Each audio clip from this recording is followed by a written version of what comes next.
Permaneçam firmes no Senhor. 1 Coríntios, capítulo de número 15, vamos ler a partir do verso 1, amém? Que diz: irmãos, quero lembrar-lhes o evangelho que lhes preguei, o qual vocês receberam e no qual estão firmes.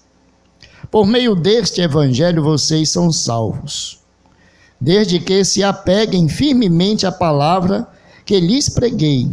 Caso contrário, vocês têm crido em vão. Pois o que primeiramente lhe transmiti foi o que recebi, que Cristo morreu pelos nossos pecados, segundo as Escrituras. Foi sepultado e ressuscitou no terceiro dia, segundo as Escrituras, e apareceu a Pedro e depois aos 12. Depois disso, apareceu a mais de 500 irmãos, que de uma só vez, a maioria dos quais ainda vive, embora alguns já tenham adormecido. Depois apareceu a Tiago, e então a todos os apóstolos.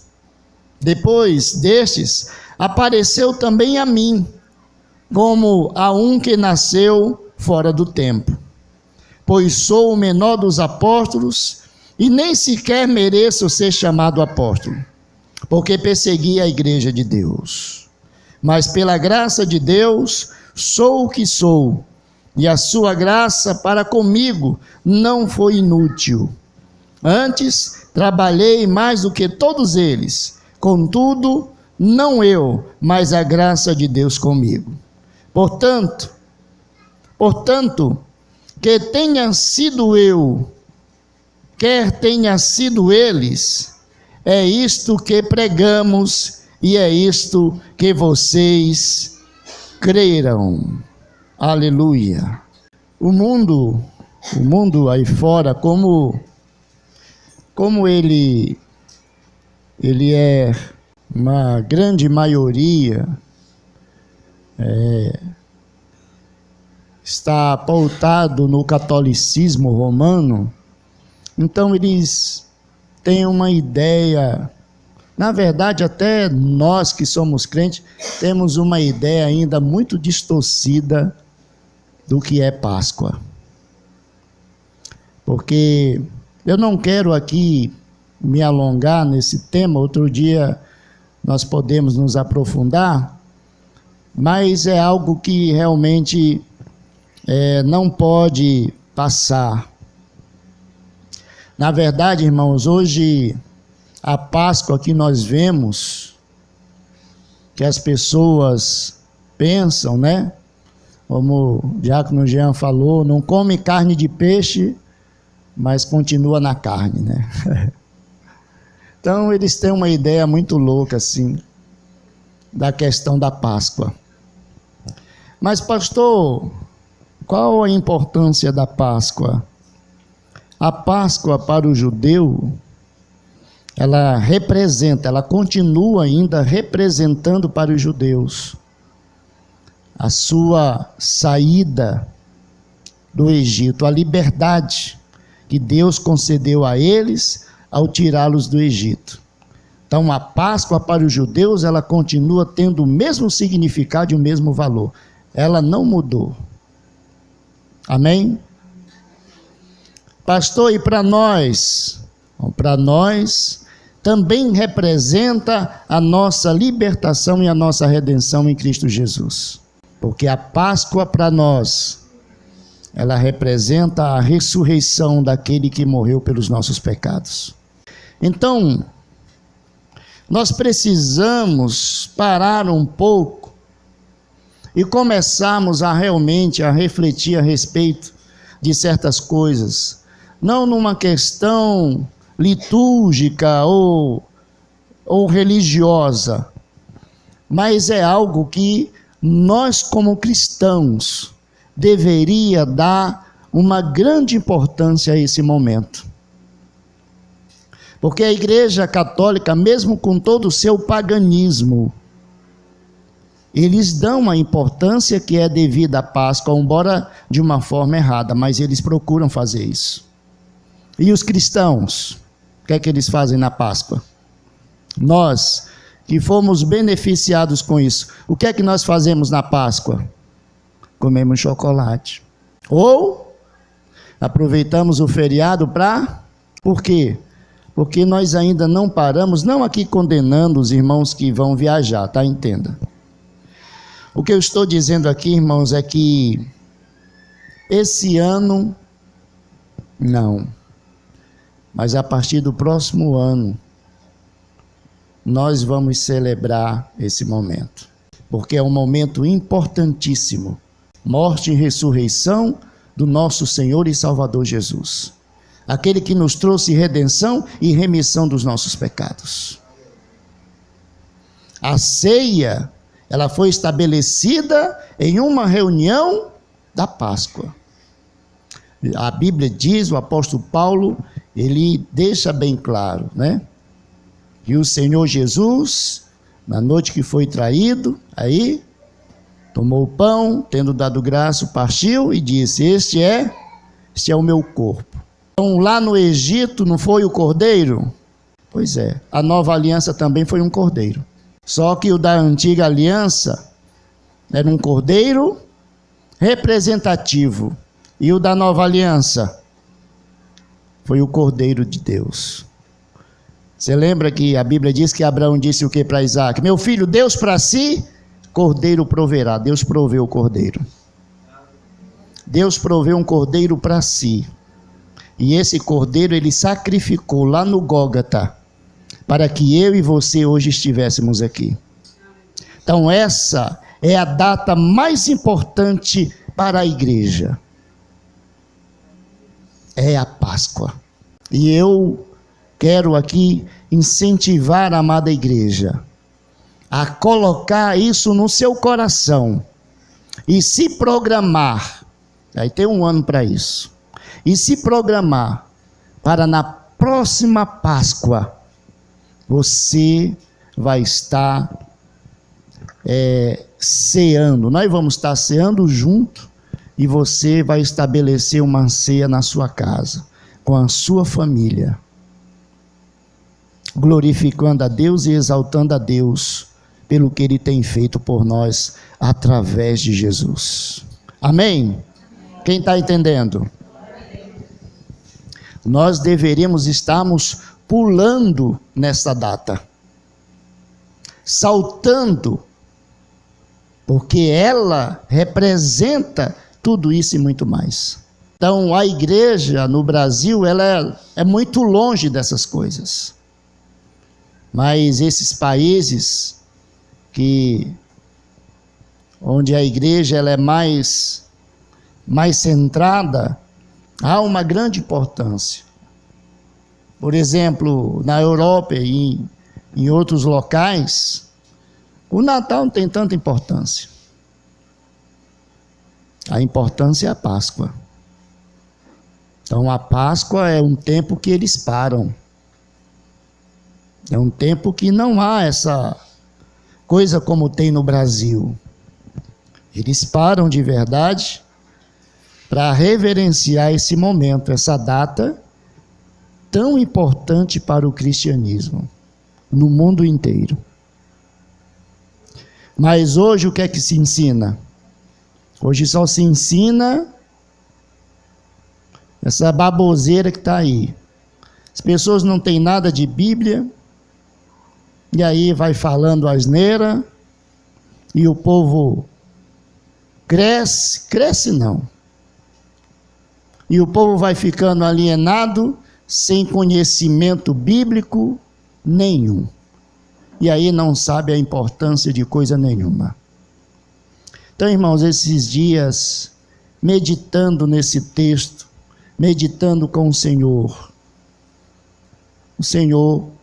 Ele tem falado comigo ao meu coração a respeito da importância que tem a Páscoa, e nós que somos cristãos não damos a importância. É a mesma coisa da gente não valorizar quem nos deu vida. É como se eu estivesse dizendo que Jesus não é importante para mim. Então nós temos que sair do paganismo e realmente viver aquilo que a Bíblia ensina, amém? Aquilo que a Bíblia diz. Então nós vamos fazer isso. A Páscoa, a ceia do mês da Páscoa, será celebrada na Páscoa. Por exemplo, se eu tivesse atentado para isso antes, a ceia desse mês seria esse final de semana. Mas eu creio que se nós ainda estivermos por aqui, ou eu, estaremos celebrando na Páscoa a ceia do Senhor, assim como Jesus fez. Amém, amados? Glória a Deus. Vamos lá. Falar em Páscoa, se fala de ressurreição, não é? Sem ressurreição, então, para nós que somos igreja, nós que somos da nova aliança, então a Páscoa não teria valor nenhum, se Cristo não ressuscitasse. Mas aqui Paulo não está falando a respeito da Páscoa, né?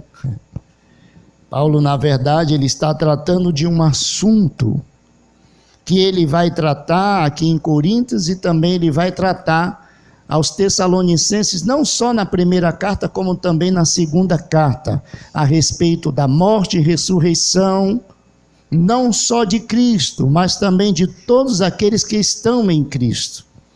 Bom, a questão é que tanto em Coríntios, como em Tessalonicenses e em outras regiões, havia um grande problema. A igreja estava enfrentando, os crentes, os cristãos, os irmãos estavam enfrentando, naqueles primeiros séculos, uma grande heresia estava se propagando e fermentando a mente dos irmãos. Apesar de que nós vamos ver, mesmo já com Jesus, havia um grupo que se posicionava a respeito dessa teoria. Quem era? Como era o nome deles? Os saduceus. Eles não criam os ensinamentos dos saduceus é que não há ressurreição. É tanto que eles vão questionar Jesus dizendo: mestre, se há ressurreição, então me explica uma coisa. A mulher, ela casou com um rapaz. E aí esse rapaz morreu. A lei diz que agora o irmão dele tem que desposá-la, porque ele não deixou nenhuma descendência, ela não teve filhos. Então o irmão tinha que casar com ela para poder dar descendência ao seu irmão. E aí essa mulher casou de novo, e aí o outro morreu. E aí ela casou com o próximo, também morreu. Então ela casou, com todos os irmãos. Na ressurreição, de quem ela vai ser mulher? Você já leu isso na Bíblia? Eles fazem esse questionamento. E aí Jesus vai explicar. Olha, na ressurreição, no reino dos céus, não há necessidade disso.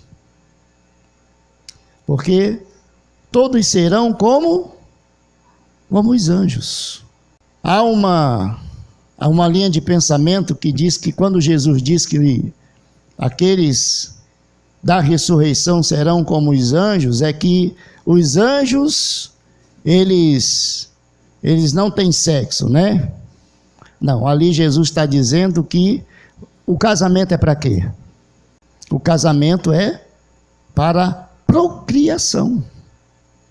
Crescer e multiplicar e enche a terra. Casando. Porque o sexo é a consumação de uma aliança. Então, quando Jesus diz isso, ele não está dizendo que anjo não tem sexo. Ele está dizendo que não vai haver casamento. Por quê? Porque não precisa mais de procriação no céu. Ninguém vai precisar ter menino. Não tem descendência lá, não precisa mais disso. Então, não há necessidade. Todos serão como os anjos, estarão lá em suas funções, em suas tarefas, louvando, adorando a Deus e servindo a Deus eternamente. Não haverá mais necessidade de casamento, porque não haverá também mais necessidade de sexo, porque é através do sexo que se procria. Lá não precisa. Anjo não se procria, né? Anjo, eles foram criados, milhares e milhares, como diz a Bíblia, eles têm um número específico, e aí eles não procriam, não precisa procriar.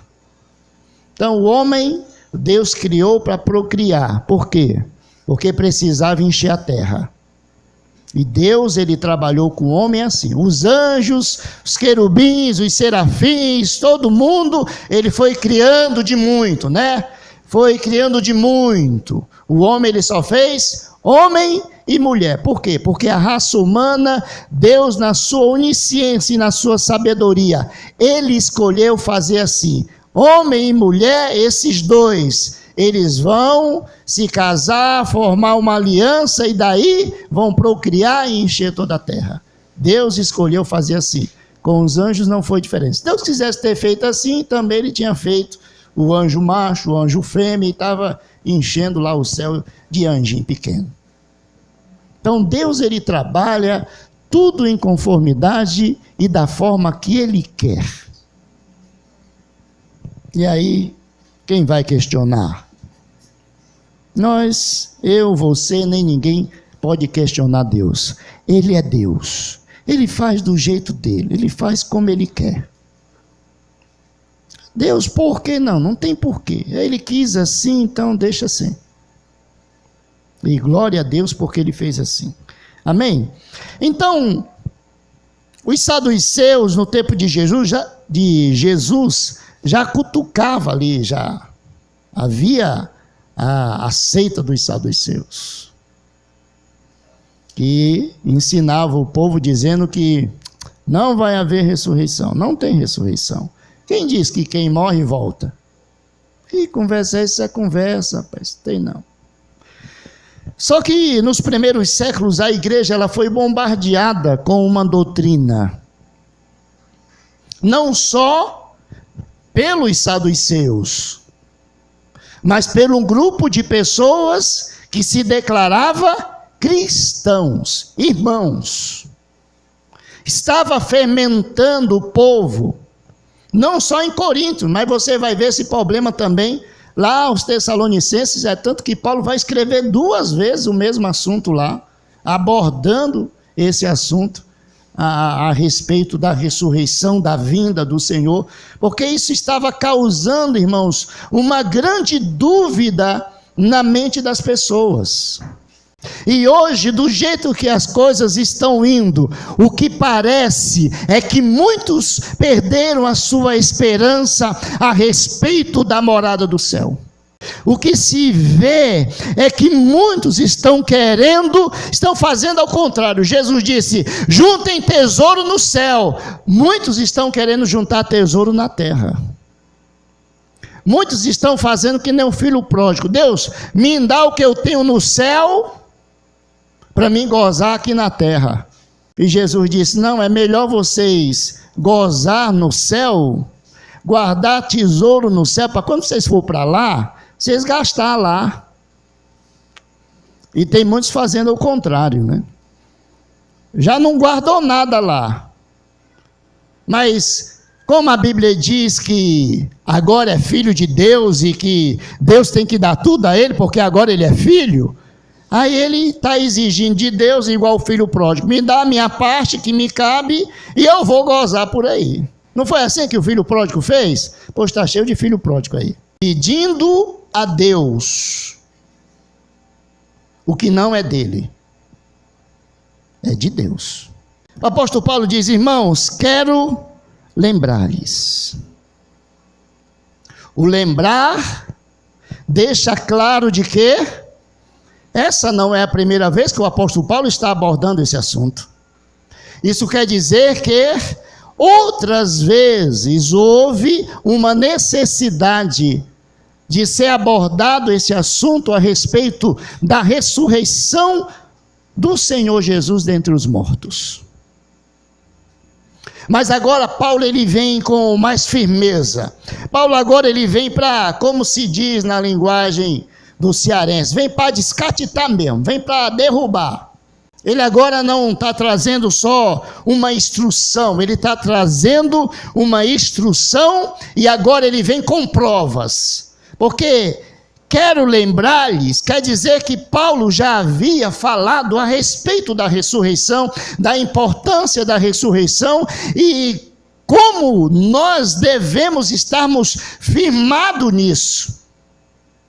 Porque quando eu perco a noção, a convicção e a certeza de que Jesus ressuscitou dos mortos, isso quer dizer que eu começo a perder fé. Eu começo a estacionar, a duvidar. Sabe o que é que isso vai gerar em mim? Um crente frustrado, desanimado. Deus está demorando. O apóstolo Pedro vai falar isso na sua carta, né? Muitos estão achando muito demorada a vinda de Jesus. Desde quando eu era criança, eu ouço que Jesus ia voltar. Ele vai voltar no dia que ele tiver de voltar. Deus não precisa provar nada para ninguém. Ou você acha que ele precisa? Deus precisa estar dando satisfação aos homens? Deus faz isso porque ele é Deus. Ele nos salvou em Cristo Jesus porque ele é misericordioso. Ele não precisava fazer isso. Não é porque eu vou ser salvo, ou você vai ser salvo, que Deus vai se tornar um Deus melhor, um Deus mais amoroso, mais bondoso, mais misericordioso. Não, não, não, não. Ele é o que é e sempre vai ser o que é. Ele achou por melhor salvar alguns. Ele não vai salvar todos também. Quem disse que ele vai salvar todos? Ele não vai salvar todos. Ele achou melhor salvar alguns. Glória a Deus por isso. Ele é que escolhe o jeito que ele vai fazer. Não somos nós. Apesar de que o que se prega hoje é muitas fábulas, né? Tem uns camaradas aí colocando o homem mais alto do que Deus. Que o homem é importante demais, que sem o homem Deus vai entrar em depressão, vai morrer, vai se acabar. Sem o homem Deus não é Deus, sem o homem não é isso. O homem, como se o homem fosse merecedor de alguma coisa.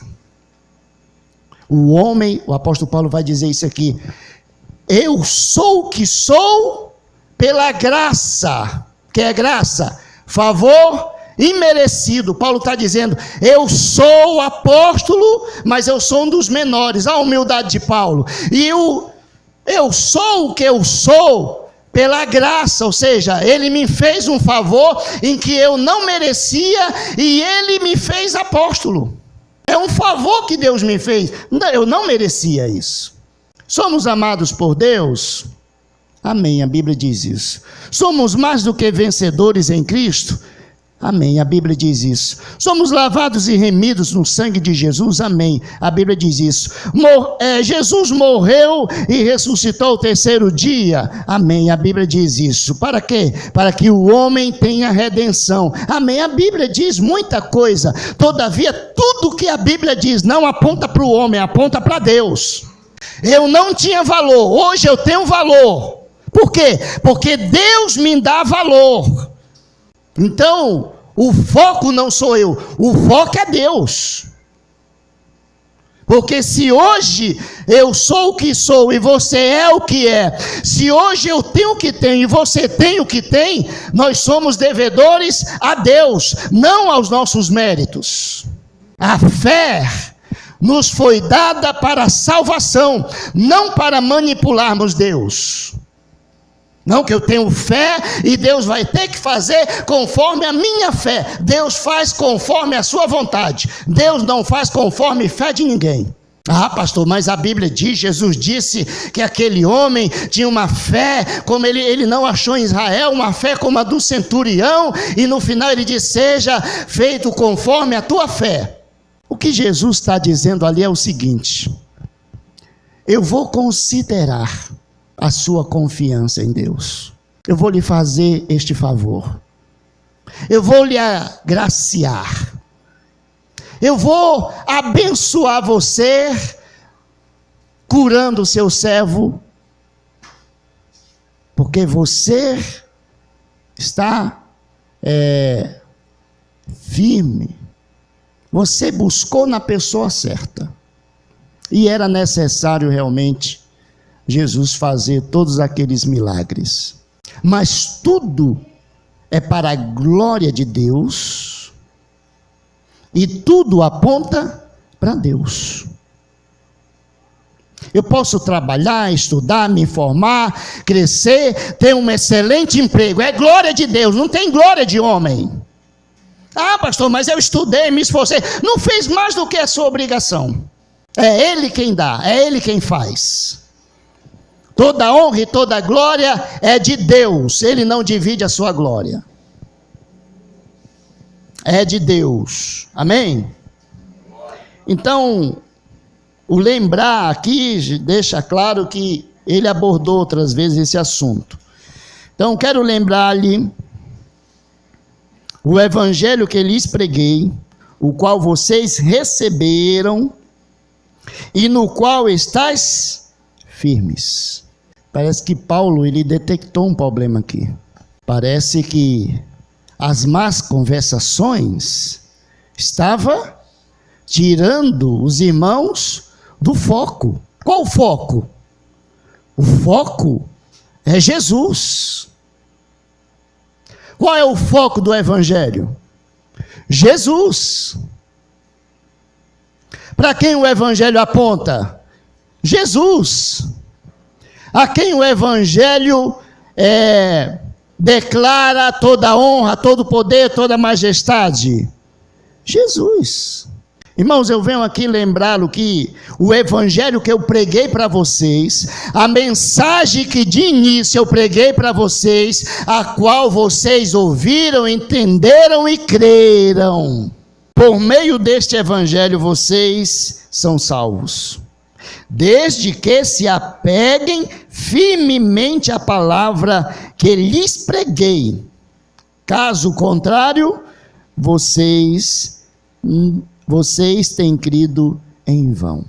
A igreja do primeiro século, pelo menos é o que relata a Bíblia aqui em 1 Coríntios e aos Tessalonicenses, nós vamos ver esse problema sendo de uma forma mais agravante, não que as outras, porventura, não viessem ter esse problema, mas essas más conversações, que más conversações? Ou seja, estava se filtrando dentro da igreja, um ensino que não era o ensino de Paulo, estava se filtrando dentro da igreja, um evangelho que não era o evangelho verdadeiro, e isso estava gerando uma confusão, ao ponto de trazer aos irmãos a descrer daquilo que deveria crer e começar a crer naquilo que eles não deveriam crer.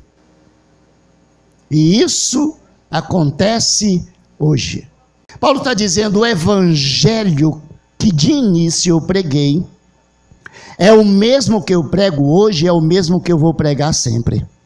Se vocês verdadeiramente têm crido neste evangelho em que eu preguei para vocês anos atrás, se vocês realmente se apegaram a ele firmemente, se a palavra realmente continua no coração de vocês, aquela palavra que eu preguei, olha, certamente vocês vão bem. Mas se isso não estiver acontecendo, aí vocês estão vacilando, vocês têm crido em vão.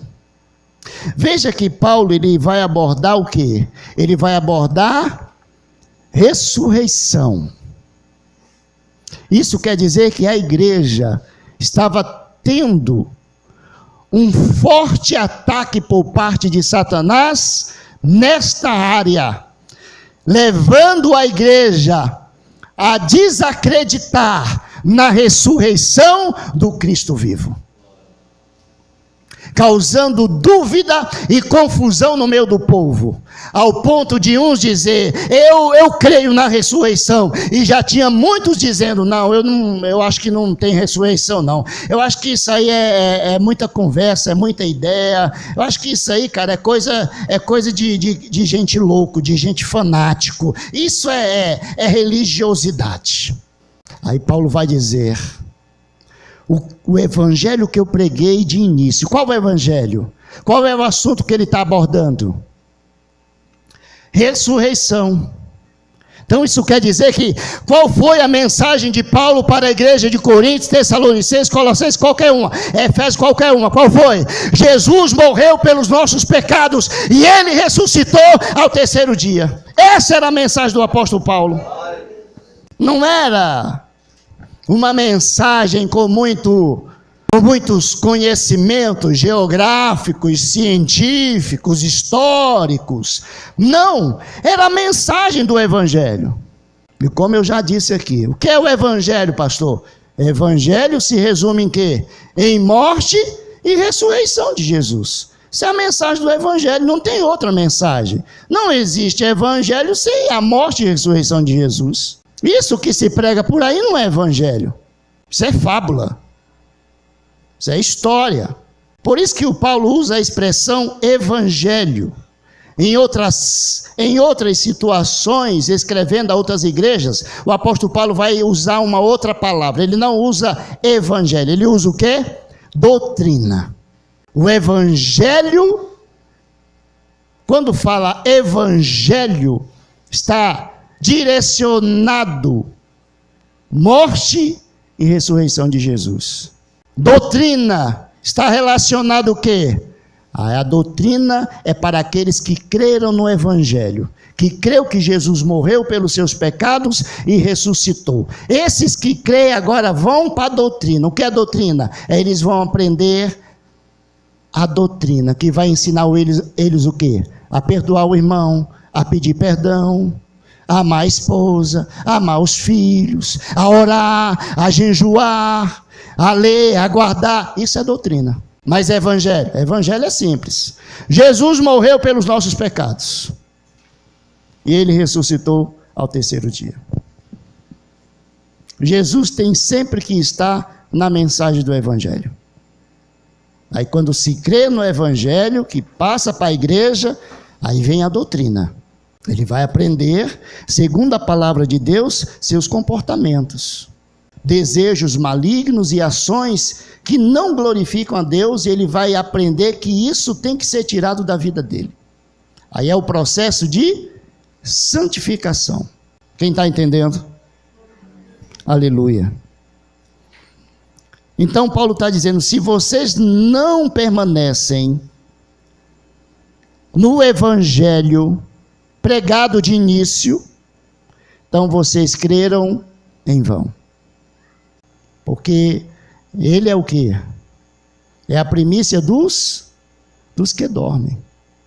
Ele escrevendo aos Efésios, ele vai dizer, Jesus é a primícia dos que dormem. Ele é o primeiro. Ele já ressuscitou. Agora, ele aguarda o precioso momento de também trazer dos mortos aqueles que pertencem a ele. É tanto que lá aos Tessalonicenses ele vai dizer, que ao soar da trombeta, os que estão mortos ressurgirão incorruptível, e nós que estamos vivos seremos transformados. Isso é Paulo trazendo uma autentificação da ressurreição de Jesus, garantindo que, assim como ele ressuscitou, ele virá buscar aqueles que são seus. Amém, amados? Por isso, para você ver a importância da Páscoa, a importância do que Deus tem feito para conosco. Fique de pé em nome de Jesus.